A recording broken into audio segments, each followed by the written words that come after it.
kesempatan kali ini kami akan menjelaskan tentang materi munafik dan keras hati yang tak akan pernah maju.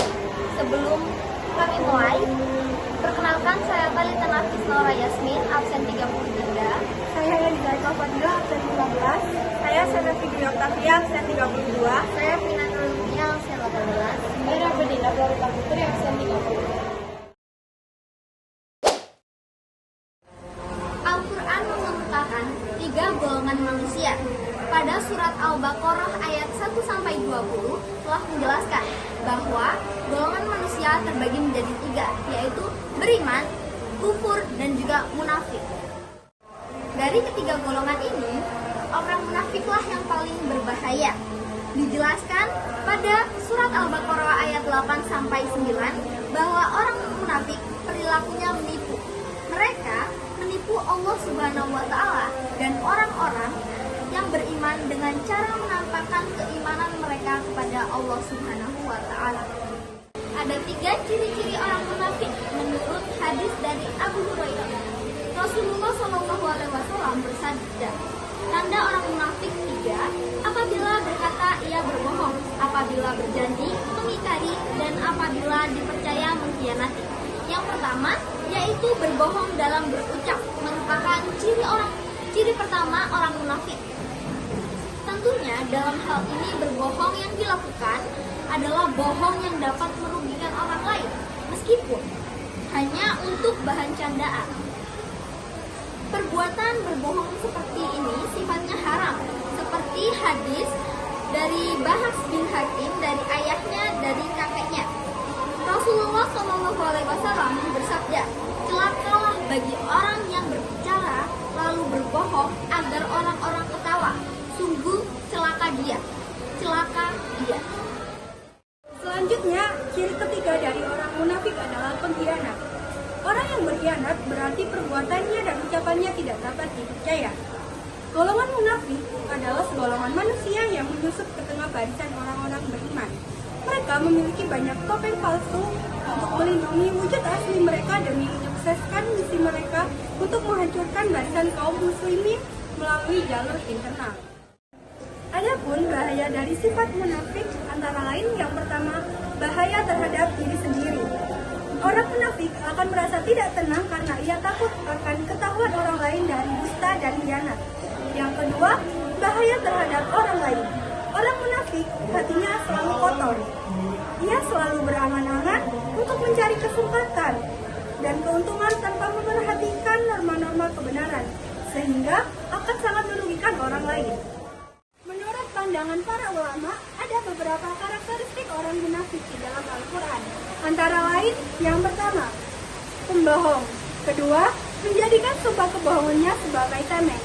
Ketiga, menghalangi jalan Allah Subhanahu wa Ta'ala. Yang keempat, jelek amal, dan yang kelima, jelek hati. 3.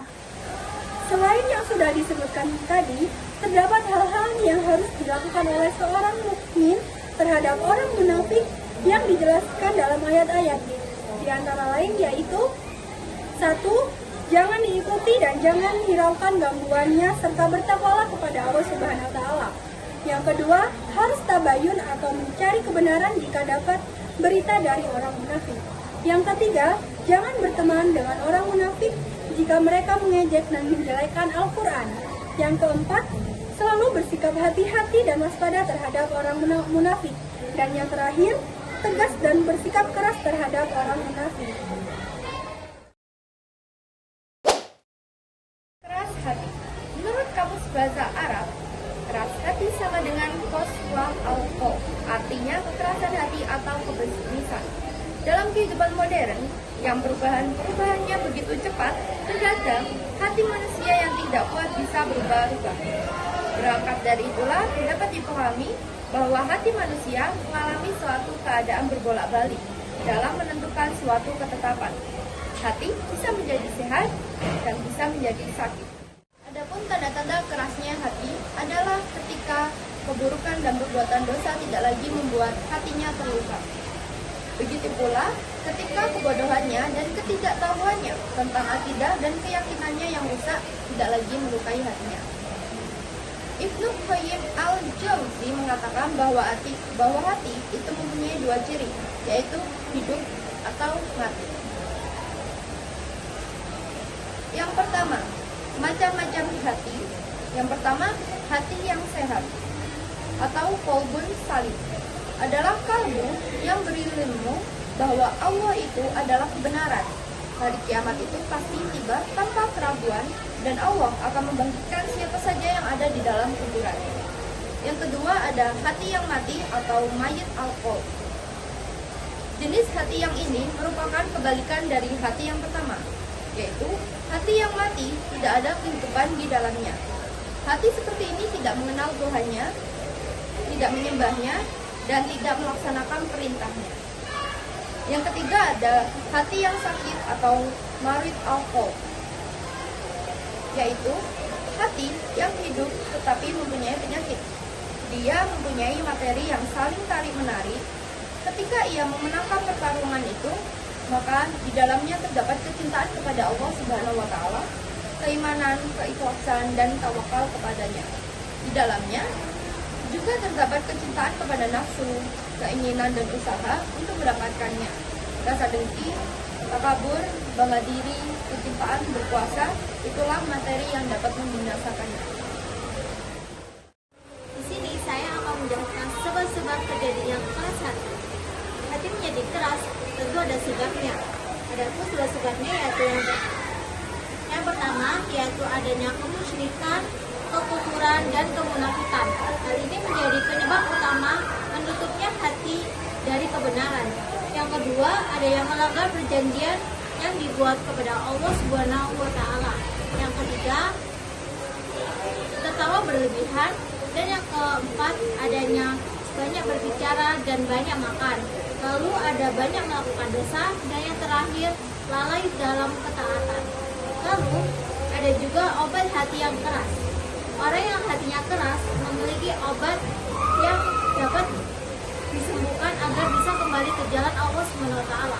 Yang pertama yaitu beriman kepada Allah Subhanahu wa taala dan selalu meningkatkan keimanannya.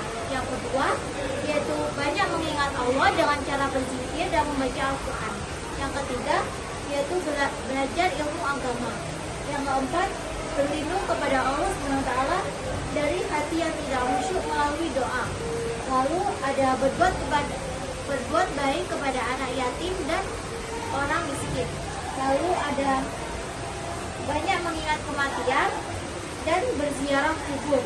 Lalu menghadiri majelis taklim dan majelis nasihat, menjauhi sebab-sebab terjadinya fitnah dan dosa. Lalu ada makan makanan yang halal, sholat malam, beribadah dan mendekatkan diri kepada Allah SWT, dan yang terakhir yaitu berteman dengan orang-orang yang soleh. Menurut Kamus Besar Bahasa Indonesia, keras kepala berarti individu yang tidak mau menutupi nasihat orang lain. Sedangkan Kamus Cambridge mendefinisikan arti keras kepala sebagai seseorang yang berinsikup melakukan hal yang ada dalam benaknya dan di saat yang sama menolak mengerjakan hal lain hingga keinginannya tersebut terpenuhi. Secara umum, keras kepala adalah sikap seseorang yang selalu menolak mengubah pendiriannya dan tidak mau berubah, dan orang lain tidak bisa memaksa dirinya. Alasan seseorang menjadi mengedepankan perilaku keras kepala adalah yang pertama, karakter keras kepala melekat pada diri seseorang karena sifatnya yang mudah tersinggung dan mudah marah kepada orang yang berbeda pemikiran dengannya. Yang kedua, seseorang yang keras kepala adalah salah satu sebabnya karena ada keinginan tujuan tertentu. Dia menginginkan reward jika dia patuh pada aturan. Dengan demikian, kompensasi dia keras kepala karena ingin dia dikatakan eksis dan dibutuhkan. Yang ketiga, orang yang keras kepala kepada pihak tertentu kemungkinan besar sebagai bentuk balas dendam, sebagai bentuk pasif sampai agresif. Adapun ciri-ciri orang keras kepala adalah sebagai berikut. Yang pertama, memiliki ide atau rencana yang harus diwujudkan, sekalipun ide atau rencana tersebut salah. Yang kedua, bersikeras melakukan suatu hal, meskipun orang lain tidak melakukannya. Yang ketiga, jika ada ide orang lain yang berbeda, dia menuduh ide itu buruk dan tidak berhasil. Adapun cara mengurangi sikap keras kepala, yaitu yang pertama, mendengarkan pendapat orang lain, berbeda pandangan, terbuka dengan segala kemungkinan, mengaku kesalahan, dan menyesuaikan dengan keadaan. Sekian penjelasan dari kami. Terima kasih. Wassalamualaikum warahmatullahi wabarakatuh.